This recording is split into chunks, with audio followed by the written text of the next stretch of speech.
Mesdames et messieurs, bonjour et bienvenue pour cet avis avec spoiler, sauf le début, de la saison 2 de Follow Mankind.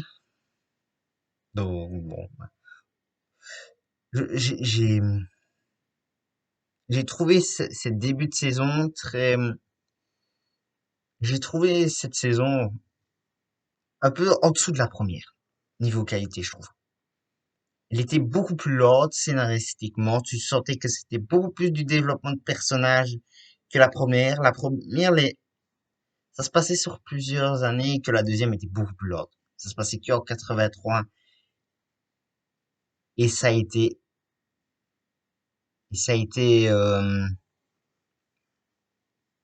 un peu le défaut de cette saison qui je trouve était beaucoup plus lent. Mais elle reste au niveau, elle reste au niveau. Franchement, ça c'était pour vite fait mon avis sans spoiler, hein.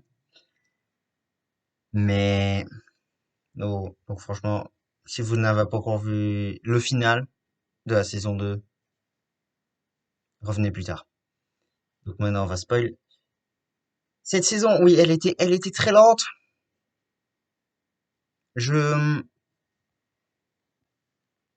j'avais peur pour l'histoire de la navette qui va sur la Lune. Ils ont justifié, je trouve, très tard pourquoi ils arrivaient à foutre la navette sur la Lune, je trouve. C'est seulement au neuvième épisode qu'ils justifient par le ravitaillement et ils disent même pas où. Ils disent même pas si à quoi ça rime ou ouais, à quoi ça rime si c'est à Skylab parce qu'on parle de Skylab qu'on ne voit pas du tout. On entend parler, mais on ne voit pas du tout. On ne sait pas avec quel type de vaisseau ils vont à Skylab, je trouve. Franchement, oui. Tu parles de Skylab, mais tu la développes, mais pas du tout. En théorie, c'est en navette, parce que lors d'Apollo-Soyuz, ils ont l'air de dire que c'est pas avec les Apollo qui vont sur Soyuz, sur Soyuz, moi, sur Skylab. Donc, mais si, franchement, ça m'avait fait très très peur, le coup de la navette qui va en orbite lunaire. Ils ont à moitié justifié en disant qu'ils se ravitaillent en orbite basse. C'est logique. Ils avaient envie de mettre des plans de la navette dans la série, tu le sentais. Ils étaient en mode d'inspiration, ils avaient pas envie de créer un vaisseau de toutes pièces, niveau 3D surtout. Même si Pathfinder, hein, ils se sont dit c'était beaucoup plus facile de créer la 3D de la navette que créer une 3D 100% nouvelle. Hein, c'est surtout et puis surtout pour le décollage. Hein. Foutre un décollage navette, c'est beaucoup plus facile. C'est déjà beaucoup plus beau, voilà, beaucoup plus beau à l'image et beaucoup. Ouais, non, ils doivent quand même payer, je crois, des droits à la NASA pour les utiliser les images, mais c'est un raccourci scénaristique. Ça passe, ça c'est plus du détail. D'un point de vue scénario, on développe beaucoup les personnages. Euh, on développe surtout Gordo et vu le final, ça m'étonne pas du tout. Qui meurt avec son ex-femme, qui meurt ensemble. Ça m'étonne mais pas du tout. Quand tu vois vraiment l'importance qu'on lui a pu donner toute cette saison, je trouve, il est beaucoup plus développé, je trouve, par rapport à la saison 1. En saison 1, c'était un peu le pilote qui trompe sa femme tout le temps, quoi. Dès qu'il se casse à autre part, je trouve que c'était ça surtout. Et en saison 2, il est beaucoup plus développé. Par contre, Karen, n'en parlons même pas. Ouais. Taper, se taper Le plus, je sais jamais, le plus grand des faits Gordo, là, putain, celle-là, oh, celle-là, je l'avais pas du tout vu venir, mais ça fait mal, hein, ça fait mal. Ça, c'est qu'un avis personnel. Ah, c'est comme vous voulez. Le final est grandiose. Le final est grandiose. La bataille dans la station, dans Jamestown, et elle est franchement, tu ressens toute la tension qu'il y a. Je me souviens même plus de la musique je sais pas si, non, mais vraiment, ne rien entendre, entendre aucune balle qui parte, t'entends rien, comme c'est dans le vide, comme c'est dépressurisé, t'entends rien, le gars il se fait niquer, mais, pouah, ici.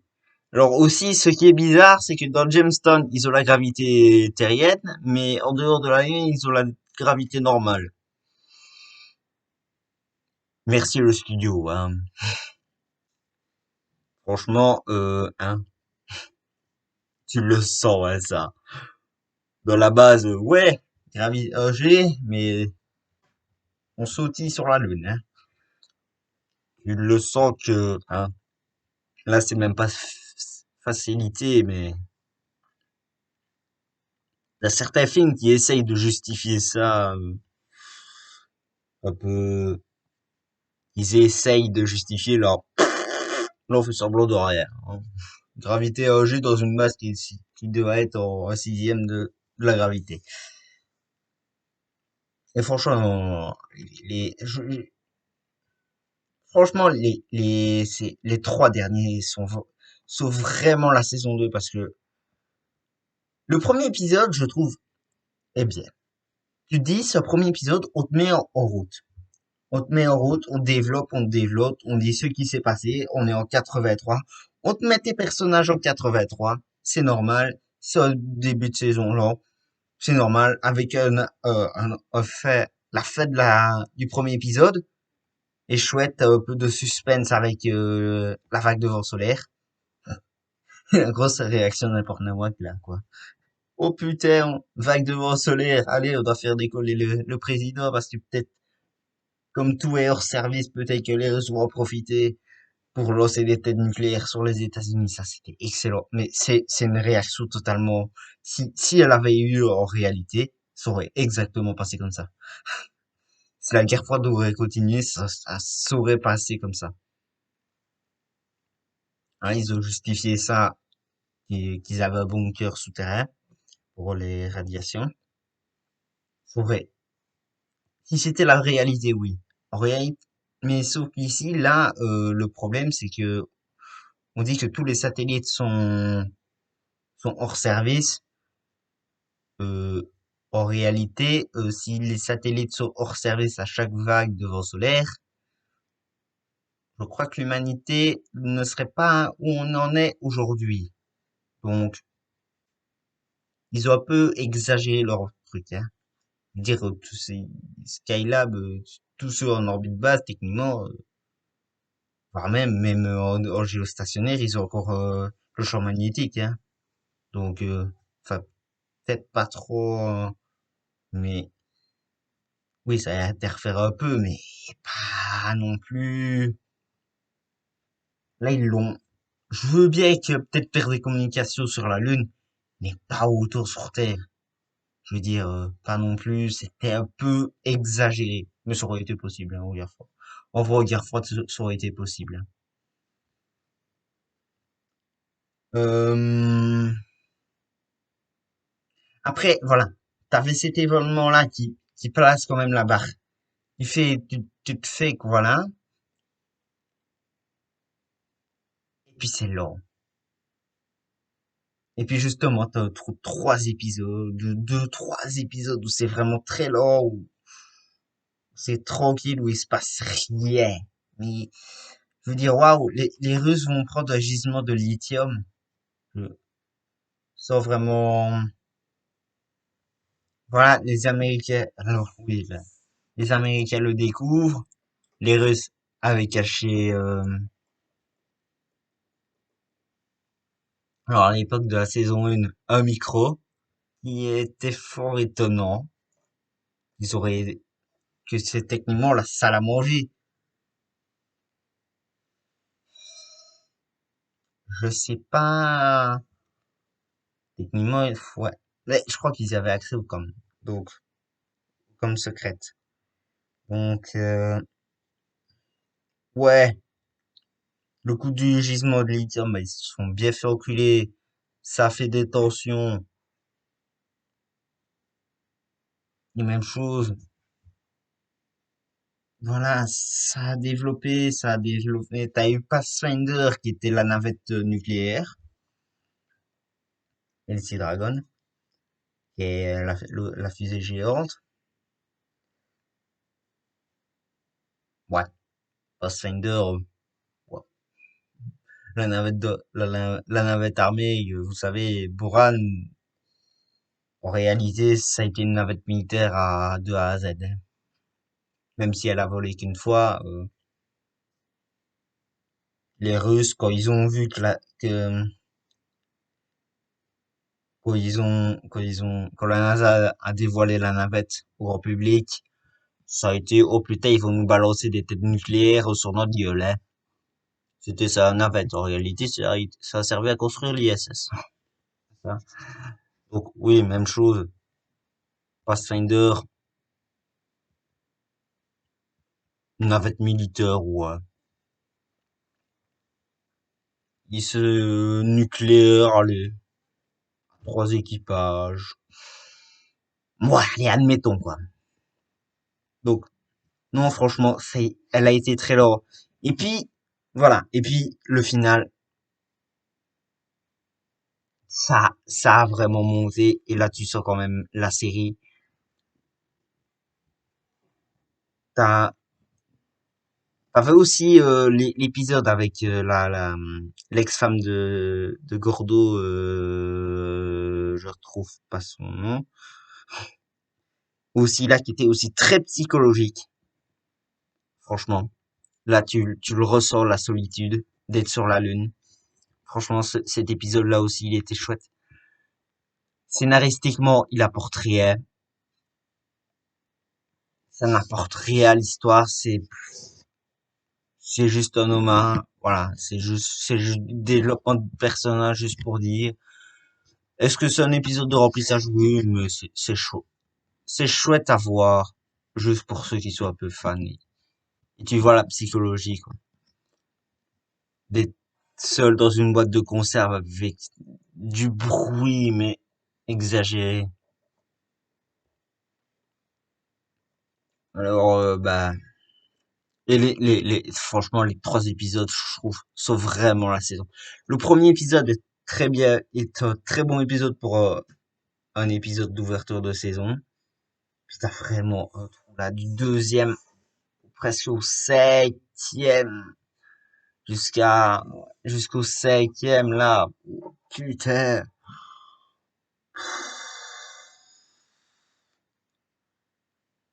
Et puis six là, ça commence à monter le niveau et puis le final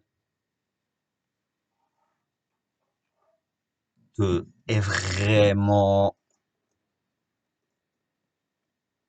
Tu sens que s'ils avaient pas fait un aussi mauvais de saison, j'aurais pu dire que c'est aussi vraiment pas un chef-d'œuvre, mais vraiment une des meilleures séries de ces. Je trouve une, une très très très bonne série. Franchement, elle serait facilement dans le top 10 des meilleures séries de ces dernières années. Franchement, si la saison 2 avait été comme la saison 1.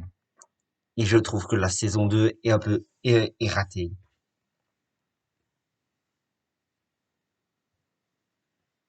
Franchement, elle est vraiment. Mais le final, avec un épisode d'1h16, là, c'est. Franchement, tu t'emmerdes pas, c'est 1h16. T'as une putain de bataille dans la base, silencieux, comme dans le vide. Et, Et là, c'est franchement, c'est... Alors, le coup du scotch, moi, ça a un peu, ouais, Gordo et son ex, qui meurt en sauvant la base et les Russes. Ouais. Hmm. Tu voyais le personnage mourir, mais c'est classique un peu, ouais, dans un truc un peu kamikaze. Ouais, pour le geste, hein. Et, et franchement, merci Apollo Soyuz qui facilite grandement le scénario, hein. Parce que, hein, Apollo Soyuz, ça passe de limite, on va balancer tout l'arsenal nucléaire à, on va collaborer pour aller sur Mars. C'est limite ça. Alors quand tu vois en plus les astronautes russes, ils ont pris la base lunaire américaine, elle est excellente. Tu les vois, ils sont en train de chier plein leur poste qu'ils doivent quitter la base américaine, là. Ils étaient limite en train de se battre. Allez, stoppez, maintenant on est amis avec les Américains parce que, bon, il y a 10 minutes, vous avez l'ordre de les buter, maintenant, vous devez serrer leurs mains. Et aussi, un truc que je n'ai pas très bien compris, c'est que Gordo et son ex, qui sont morts dans la base, comment ils ont justifié ça au grand public? Je veux dire, euh, je veux bien que le grand public sait qu'il a vu Apollo Soyuz, mais je crois pas qu'ils n'ont, je crois qu'ils n'ont pas su que la base lunaire a été attaquée et qu'ils ont perdu des hommes. Je sais pas comment ils ont justifié ça. Alors oui, on voit un hommage, machin bidule le truc, ouais, c'est des héros, mais on ne sait. J'ai pas très bien compris ce bail.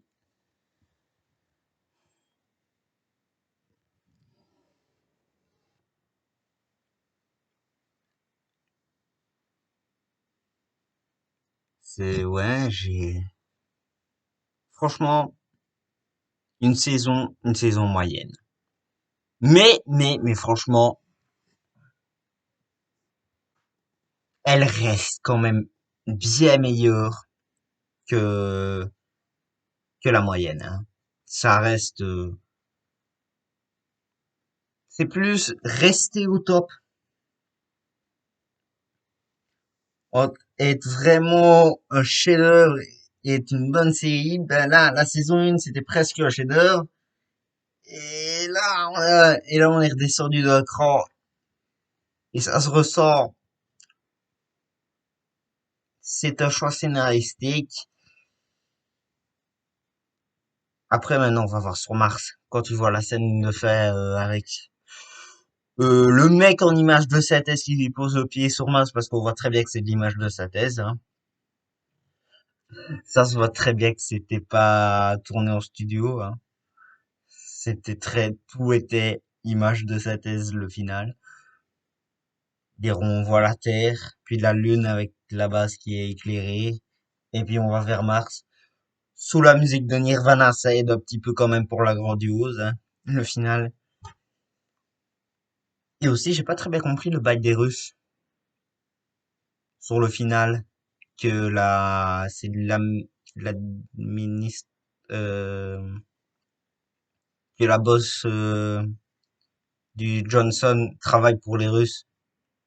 Je veux dire, pour Buran, elle le sait qu'elle travaillait pour elle, pour eux, pour les Russes.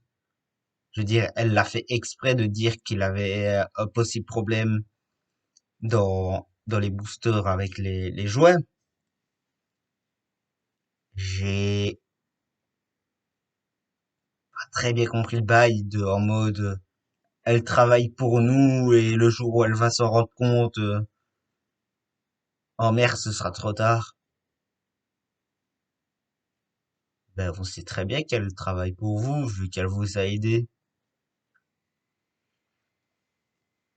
Elle l'a dit limite volontairement pour pas avoir des morts, et que ça soit sur sa conscience, qu'elle le savait. Je veux dire,